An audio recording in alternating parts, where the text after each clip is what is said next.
still scared to go there because I'm like, I don't know how much these people want to charge me for this simple thing. I mean, it's not a simple thing, but I don't know how much they want to charge me. So I eventually gathered my courage and I went. And when I heard the price that I was going to have to pay out of pocket,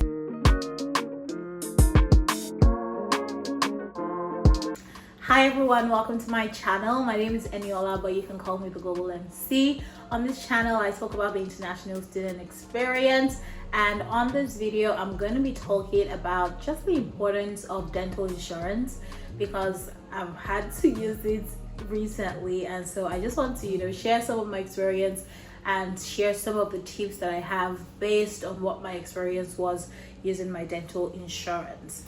If you're an international student going to school in the US, probably chances are very high that you already have dental insurance, but you want to check with your school because for most international students, insurance is automatically added to your fees that you pay at the beginning of the semester or at the beginning of the school year. So you want to check what exactly you paid for, because sometimes maybe you have so much money and you did not read exactly what was in the tuition and fees that you paid. So check what your dental insurance plan is and check how you can access that care if you need to do so. And there's so many things that you can do with dental insurance. For me, I really cannot remember ever going to the dentist in Nigeria. Let's be honest, okay? My mom might have taken me when I was very little, but in the past 3 years since I'd been in America, I had no need to go to the dentist. So when I got my job, and I had dental insurance as a student as well, but I just never used it, which was a waste of my money because I should have used it and I should have gotten all the things that I could get. If you have insurance, use it, okay? And I know some people might be just irritated sometimes because there's something called the copay, but the copay is so much better than not having it at all when you need it. So if you do not have insurance, whenever the next enrollment period rolls around, that's something you want to keep top of mind because it will save you truckloads of money when you eventually do need to visit a hospital, or you need to visit the optician if you wear glasses, or you need glasses and you want to visit the eye doctor, or if you want to go to the dentist's office. But today is mainly focused on the dentist. So I personally don't remember ever going to the dentist's office. I think I was just naturally blessed with good teeth actually. But in recent times, I had seen some, particles staying on my teeth and, making my teeth look yellow.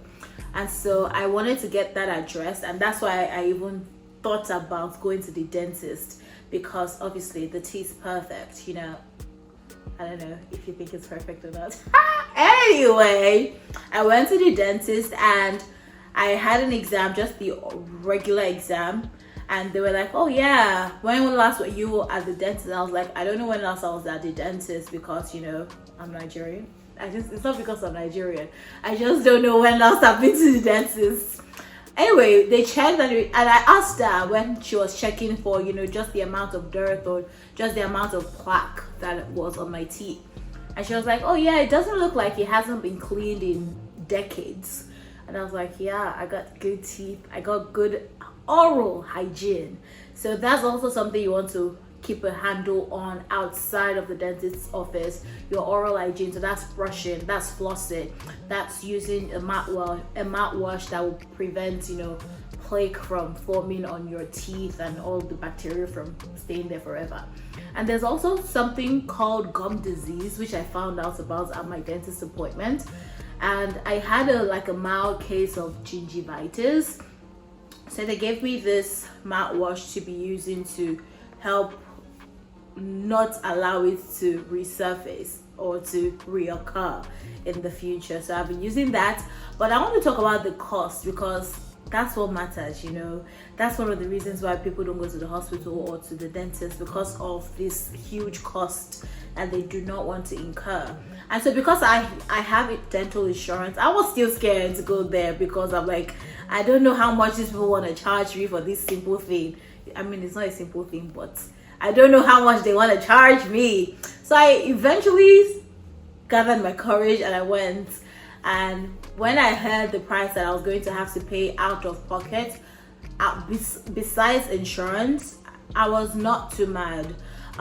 It was really about like $60, but all of the add-ons that I had to get, because the laser, I got some form of laser treatment for the gingivitis and to kill the bacteria that was there, and so that was not included in the insurance. And also the mouthwash that I had to pay for was not included in the insurance, but those costs were greatly affected or greatly reduced. The entire cost for the procedure of cleaning the teeth was greatly reduced because I had insurance. So sometimes, even though you may still have to pay out of pocket for some things, the cost, there's also like a discount that having insurance gives you. So that's one of the benefits that you want to keep in mind. Something else to keep in mind before going to have any procedure done at the dentist's office is to have a pre-treatment estimate given to you. So you can get that by reaching out to your insurance provider directly, or you can just ask them at the dentist's office to give you a pre-treatment estimate of how much you're going to most likely pay once they finish the procedure, and you have to come and give them the money to pay for the services that they have rendered to you. You want to make sure, because my dentist recommended that I remove my wisdom teeth. They're not aching or they're not painful right now, so it's really preventative care. But apparently with my insurance, I don't qualify for that service until June. So if I had just gone and gotten my wisdom teeth removed without asking for a pre-treatment estimate, I would have had to pay all of that money by myself. From where, please? So you want to make sure that you're asking for the pre-treatment estimate, so that you do not get into stories that touch and then you think, okay, I read online that the insurance will cover at least 50%, and then you end up having to pay 100% of the cost. I can just imagine how annoying that would be. So if you have not watched my video and that happened to you, I'm so sorry, but now you have found me, and so your life will be better from now on. Sorry about that, so sorry.